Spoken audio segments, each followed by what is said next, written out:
오늘 우리가 함께 볼 하나님의 말씀은 예레미야 31장 18절부터 20절까지 말씀입니다. 예레미야 31장 18절부터 20절까지 말씀, 18절부터 20절까지 말씀 제가 봉독하겠습니다. 에브라임이 스스로 탄식함을 내가 분명히 들었노니 주께서 나를 징벌하심에 멍에에 익숙하지 못한 송아지 같은 내가 징벌을 받았나이다. 주는 나의 하나님 여호와이시니 나를 이끌어 돌이키소서. 그리하시면 내가 돌아오겠나이다.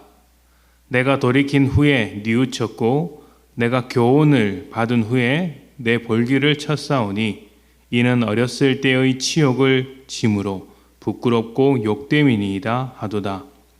에브라임은 나의 사랑하는 아들 기뻐하는 자식이 아니냐.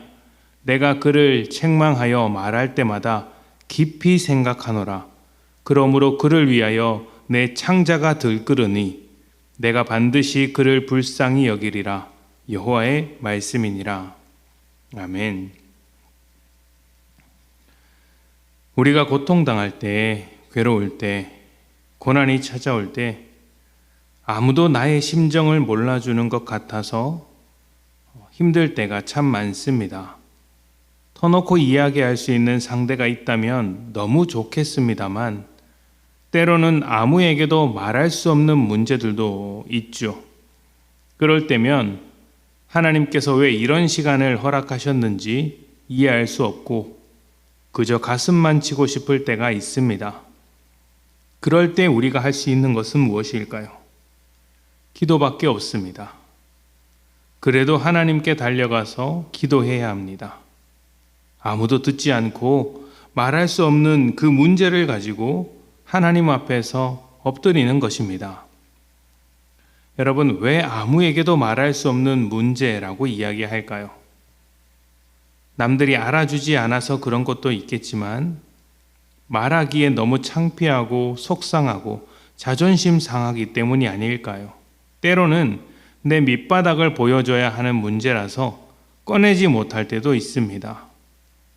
사실 우리 삶의 문제, 심각한 문제는 밖에서 오는 어려움이 아니라 속에서부터 오는 어려움입니다. 나의 연약함과 문제들, 고집들, 죄, 악함, 반복되는 실패를 안에서부터 발견할 때마다 또 하나님 앞에서 사람 앞에서 당당할 수 없는 나의 모습을 확인할 때마다 그 모든 모습들이 나를 괴롭게 만들죠. 우리가 이렇게 괴로워할 때, 고난으로 낭망할 때 하나님께 더욱 기도해야 하는 이유는 하나님께서 기다리고 계시기 때문입니다. 하나님의 일하심 앞에 의미 없는 고난은 없습니다. 우리가 우리 자신의 연약함을 발견하게 된 것도 하나님께서 무엇인가 나에게 일하실 것이 있어서 그런 것이죠. 죄인은 죄인 된 것을 모릅니다. 그래서 기도할 마음도 없죠. 기도할 마음이 없다면 그것은 나도 모르게 죄인의 마음을 가지게 된 것입니다. 예배할 마음이 사라진 것도 마찬가지죠. 하나님을 찾고자 하는 간절함이 사라졌다면 그것은 죄인의 마음입니다. 내가 하나님의 자리에 올라서 하나님의 역할을 하고자 하는데 하나님께서 계시지 않는 것, 하나님과의 관계가 멀어진 것은 그다지 신경 쓸 필요가 없다고 생각하는 것이죠. 우리가 스스로의 약함을 발견할 수 있다면, 스스로의 죄를 고백할 수 있다면 그때부터는 하나님의 도우심을 구해야 합니다. 하나님, 그동안 내 고집이 대단했습니다. 하나님, 내가 정말 죄인이었습니다 하고 울부짖는 것이죠. 하나님은 그렇게 기도하는 우리를 기다리고 계십니다. 오늘 말씀은 포로로 끌려간 이스라엘에 대한 하나님의 절절한 마음입니다. 이 마음은 죄로 아파하는 지금 나를 향한, 우리 자신을 향한 마음이기도 합니다. 하나님은 이렇게 말씀하시죠. 18절입니다. 에브라임이 스스로 탄식함을 내가 분명히 들었노니 주께서 나를 징벌하심에 멍에에 익숙하지 못한 송아지 같은 내가 징벌을 받았나이다. 주는 나의 하나님 여호와이시니 나를 이끌어 돌이키소서. 그리하시면 내가 돌아오겠나이다. 아멘. 이스라엘이 회개하며 하나님께 돌아가겠다고 하자 하나님이 뭐라고 하십니까? 내가 분명히 들었다. 내가 분명히 들었다라고 하십니다. 얼마나 이 말씀을 기다렸으면 분명히 들었다고 확인하시는 말씀을 하겠습니까? 그리고 이어서 이렇게 말씀하십니다.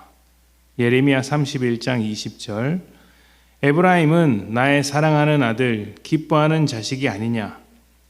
내가 그를 책망하여 말할 때마다 깊이 생각하노라.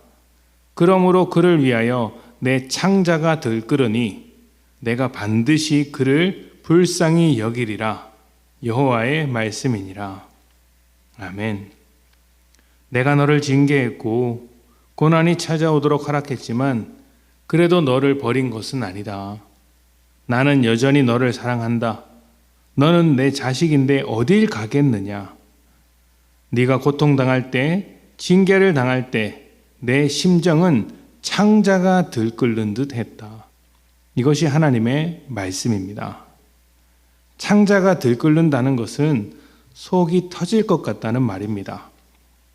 자녀가 잘못해서 혼을 내지만 아이가 흘리는 눈물을 보면 가슴이 찢어지는 부모의 심정과 같은 것이죠. 그럼에도 부모가 그 찢어지는 가슴을 부여잡고 혼을 내는 이유는 무엇입니까? 아이를 고쳐내야 하는 것 아니겠습니까? 우리도 마찬가지입니다. 하나님이 우리를 울도록 하시는 것은 결국 우리를 고쳐내기 위한 시간이기 때문이죠. 그래서 괴로움도 고난도 때로는 억울함도 감당하게 하시며 그 안에서 일하고자 하시는 것입니다. 여러분, 고난 중에 어려움 중에 우리가 해야 할 일은 기도하는 것입니다. 오늘 이스라엘의 기도처럼 그렇게 하나님 앞에 엎드리는 것이죠. 주께서 나를 징벌하심에 멍에에 익숙하지 못한 송아지 같은 내가 징벌을 받았나이다. 주는 나의 하나님 여호와이시니 나를 이끌어 돌이키게 하시옵소서. 그리하시면 내가 주님 앞으로 돌아오겠습니다. 우상을 버리고 죄악을 떠나 하나님께로 다시 돌아오겠습니다. 고삐 뿔린 망아지와 같이 외양간에서 뛰어나온 송아지와 같이 날뛰던 인생이었지만 그런 나를 버리지 않고 하나님께서 여전히 인도하고 계시니 돌이키라고 말씀하시며 기다리고 계시니 이제는 내가 돌아오겠습니다.